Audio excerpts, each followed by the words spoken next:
नमस्कार, मैं हूं श्री नारायण तिवारी और आप देख रहे हैं नेशनल न्यूज। महाराष्ट्र की राजनीति में कुछ न कुछ हर दिन नया दिख रहा है।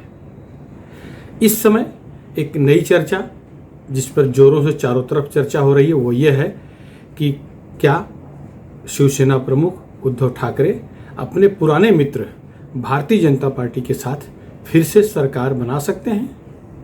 क्या प्रधानमंत्री नरेंद्र मोदी की तरफ से महाराष्ट्र के मुख्यमंत्री उद्धव ठाकरे को कोई नया प्रस्ताव आया है?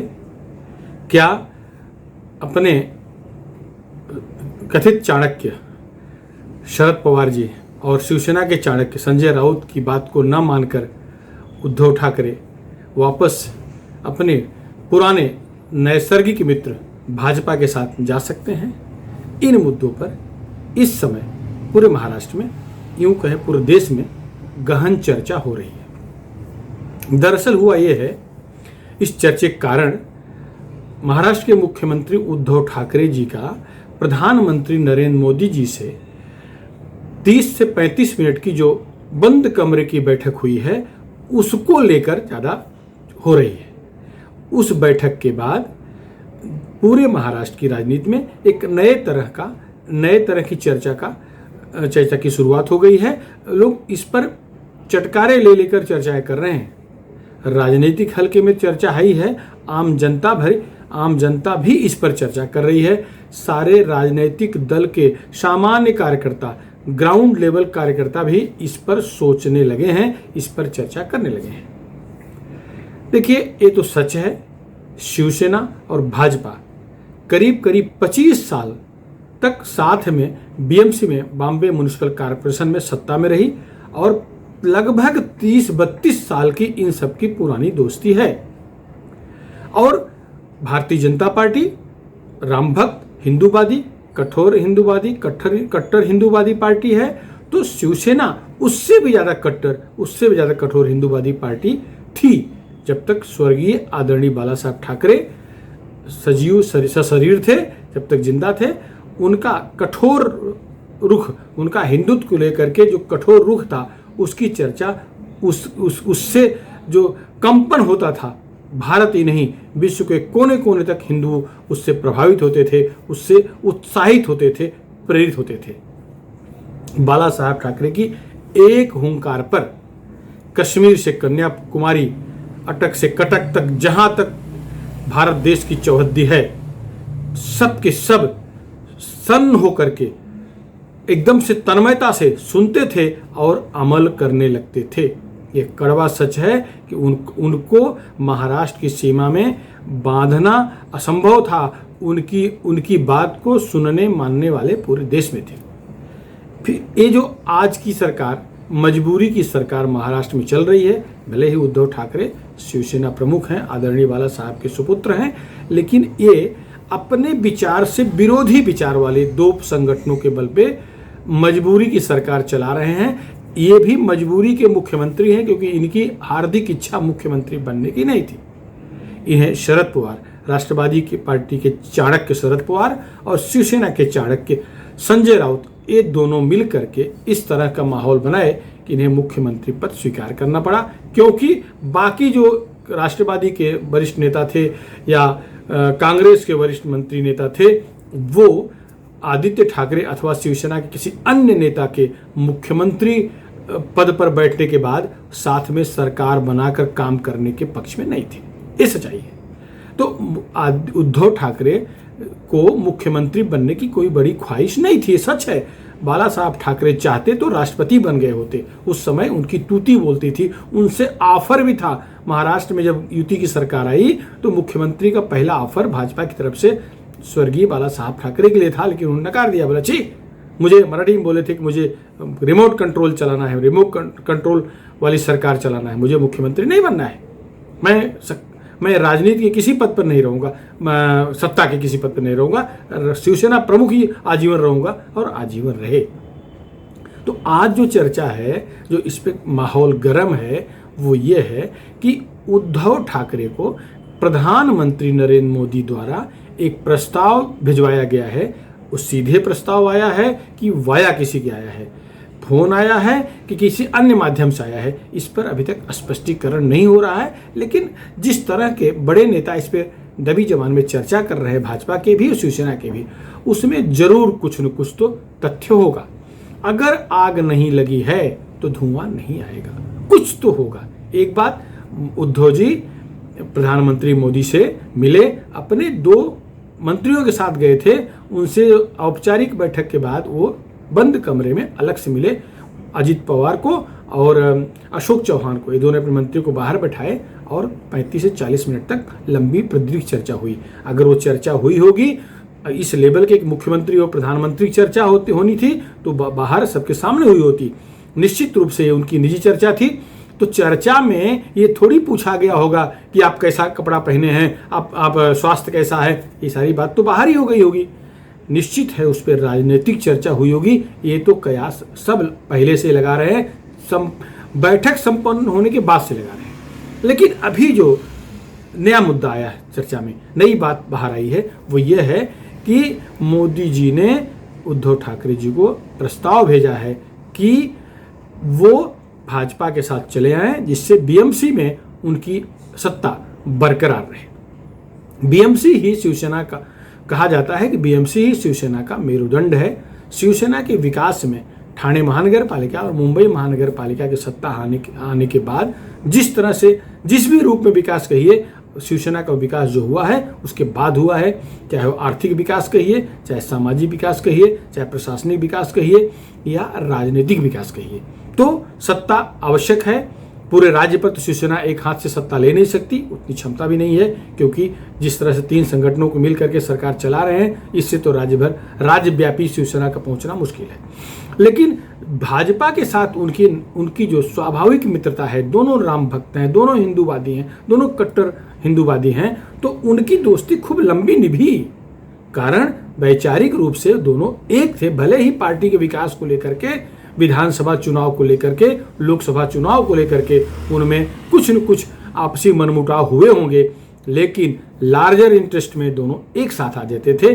और अगर विधानसभा चुनाव परिणाम आने के बाद अगर थोड़ी भी बुद्धिमानी दिखाई गई होती दोनों दलों की तरफ से, तो निश्चित ये दोनों 5 साल के लिए सत्ता में बैठते, शिवसेना भाजपा गठजोड़ की सरकार होती, स्पष्ट बहुमत था, जिस तरह की जनता की सेवा करना चाहते कर सकते थे। आज तो मजबूरी की सरकार चल रही है। तो अब प्रस्ताव पे 2 तरह की बातें सन के सामने आ रही हैं। एक तो ये है कि उद्धव ठाकरे को 5 साल तक मुख्यमंत्री बनाने का एक तरह से हिंट दिया गया है, लेकिन जितने मंत्रालय राष्ट्रवादी कांग्रेस पार्टी के हैं, जितने मंत्रालय कांग्रेस के पास आज हैं, वो सारे मंत्रालय भाजपा के पास चले जाएंगे और भाजपा का 2 उप मुख्यमंत्री बनेगा। इस तरह से एक प्रस्ताव है, जिसमें दीर्घगामी भी चर्चा हो चुकी है कि बीएमसी चुनाव में दोनों 50-50% लड़ेंगे, विधानसभा चुनाव में दोनों 50-50% लड़ेंगे, सीटों को लेकर के कोई आगे बहस, आगे मनमुटाव नहीं होगा, आज ही स्पष्ट रहेगा, ऐसी चर्चा है। ऐसा प्रस्ताव के बारे में ऐसा प्रस्ताव आया, इस तरह की चर्चा हो रही। और लोकसभा चुनाव में बीजेपी 30 सीटों पर लड़ेगी, शिवसेना 18 सीटों पर लड़ेगी, ये भी प्रस्ताव में कहा गया है। इस तरह की चर्चा है। सच्चाई क्या है, अभी तक औपचारिक रूप से न शिवसेना के प्रवक्ता कुछ कह रहे हैं, न भाजपा के कोई कुछ कह रहे हैं, लेकिन निजी तौर पर संवाद स्थापित करने पर, चर्चा करने पर दोनों तरफ से इस बात को लेकर के परोक्ष रूप से कहा जा रहा है कि ये तो बहुत अच्छा होगा, अगर दोनों इकट्ठा आते हैं तो बहुत अच्छा होगा। क्योंकि जो सबसे बड़ा रोड़ा भाजपा शिवसेना को एकत्रित होने में पैदा कर रहे थे, वो 2 चाणक्य थे। दोनों चाणक्य भी आज समझ चुके हैं कि अब उनके बस का, उनके बूते का नहीं है। एक चाणक्य शिवसेना के संजय राउत, बहुत सारा गुड़ गोबर यही किए हैं शिवसेना की तरफ से। दूसरे चाणक्य राष्ट्रवादी के शरद पवार हैं, लेकिन शरद पवार तो महाचाणक्य हैं। वो जो कुछ करते हैं, एक लंबी गणित, लंबा गेम टारगेट करके करते हैं, वो हल्के में कुछ नहीं करते। तो अगर वो एकदम विरोधी विचारधारा के साथ अगर गठबंधन करके सरकार चला रहे हैं, तो मान के चलिए कि शिवसेना को जिस तरह से राम मंदिर याद आते हैं, जिस तरह से भगवान श्री कृष्ण याद आते हैं, जिस तरह से भोलेनाथ याद आते हैं, जिस तरह शिवाजी महाराज याद आते हैं, निश्चित है कि इन पर विचार विमर्श करते हुए, इन पर एकदम अडिग रहते हुए शिवसेना के साथ राष्ट्रवादी का कल्याण नहीं होना है। विधानसभा चुनाव से पहले तो राष्ट्रवादी को अलग होना ही पड़ेगा, क्योंकि राष्ट्रवादी का जो वोट बैंक है वो स्पष्ट है, वो मुस्लिम वोट बैंक है। मुस्लिम वोट बैंक पर ही वो सत्ता हासिल करते रहे। उनका बंबई में कोई भी कुछ भी अस्तित्व नहीं है। 2-4-10 सीट का उनका बीएमसी चुनाव में उनको मिलती है, इससे उनका कोई वजूद भी नहीं है। उनका जो कुछ है पश्चिम महाराष्ट्र है, पश्चिम महाराष्ट्र में शिवसेना नहीं है। अगर वो साथ रहेंगे तो भारी नुकसान राष्ट्रवादी को होगा, क्योंकि उद्धव जी ठाकरे विधानसभा के पटल पे कह चुके हैं कि वो कट्टर आदर्श राम भक्त हैं। तो ये राम भक्त के साथ चुनाव मैदान में उतरना शरद पवार के लिए भी ठीक नहीं है। यही स्थिति कांग्रेस के लिए है, क्योंकि आगे उत्तर प्रदेश, उत्तराखंड, पंजाब, गोवा, मणिपुर आदि राज्यों में चुनाव होने जा रहा है। अगर शिवसेना के साथ राष्ट्रवादी रही और कांग्रेस रही तो कांग्रेस को उत्तर प्रदेश में, उत्तराखंड में, मणिपुर में भारी विरोध का सामना करना पड़ेगा। वैसे भी कांग्रेस शून्य हो गई है, लेकिन जिस तरह की छवि ठाकरे सरनेम के कारण उत्तर प्रदेश, उत्तराखंड में, बिहार में बनाने की कोशिश करती है कांग्रेस, करती थी पहले कांग्रेस हमेशा शिवसेना के बारे में एक छवि वहाँ निर्माण करने की कोशिश करती रही है कि वो लोग परप्रांतीय विरोधी हैं, उत्तर भारतीय विरोधी हैं, जब सच्चाई ऐसी नहीं है। लेकिन अगर ये छवि वहाँ निर्माण किए हैं तो अब वो कैसे कहेंगे कि उसी उत्तर भारतीय विरोधी शिवसेना के साथ वो महाराष्ट्र में सरकार चला रहे हैं।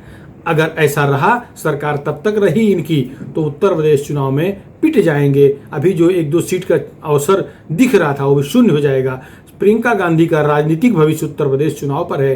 अगर उत्तर प्रदेश साफ हो गया तो प्रियंका का भविष्य भी साफ हो जाएगा। इसलिए अपने प्रियंका के भलाई के लिए कांग्रेस जो रणनीति पे काम कर रही है वो निश्चित रूप से सरकार गिराने के लक्ष्य के तहत काम चल रहा है। नाना पटोले ऐसे ही हवा में बात नहीं कर रहे हैं। अपने बल पर चुनाव, महाराष्ट्र विधानसभा में चुनाव, महाराष्ट्र लोकसभा में महाराष्ट्र के सारी सीटों पर चुनाव, या आगामी महानगर पालिकाओं के चुनाव अपने बल पर लड़ने के बाद कांग्रेस कर रही है, तो उसके पीछे रणनीति है।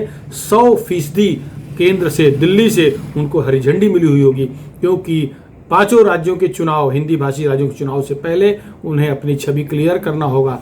वैसे भी संकेत सरकार गिरने के ही उस तरह से हैं। अगर राष्ट्रवादी और कांग्रेस अभी शिवसेना एकत्रित रही तो भी कांग्रेस सरकार गिरा सकती है। इस तरह के संकेत मिल रहे हैं।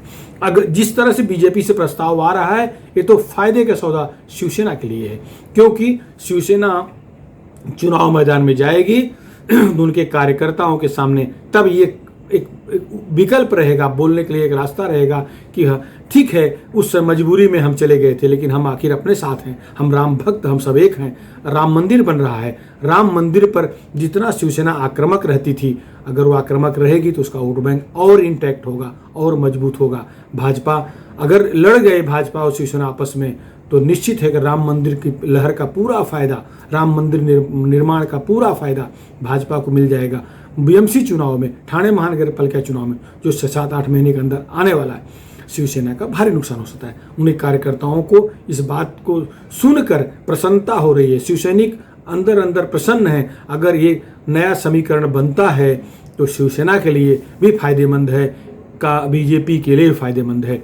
क्या होगा नहीं मालूम। ये भी संभव है कि शिवसेना उद्धव ठाकरे जी अपने सुपुत्र को उप मुख्यमंत्री बना करके वो बाला साहब के आदर्श पे चले जाएं, क्योंकि उनको तो मजबूरी में मुख्यमंत्री बनना पड़ा था, उनकी हार्दिक इच्छा थी नहीं। संभावना ज़्यादा यही है देवेंद्र फडणवीस को मुख्यमंत्री स्वीकार करके आदित्य ठाकरे, अब उनको अनुभव आ गया है, कैबिनेट मंत्री हैं, तो वो उनको उप मुख्यमंत्री बना करके मंत्रिमंडल का 50-50% बंटवारा करके महत्वपूर्ण पद दोनों आपस में बांट करके सरकार बना सकते हैं। संभावना ज़्यादा यही है। देखिए किस तरह से ऊंट करोड़ बदलता है, लेकिन निश्चित है कि कुछ तो जरूर चल रहा है, जो जल्दी 2-3 महीने में ही इस पर कुछ दिखाई पड़ेगा।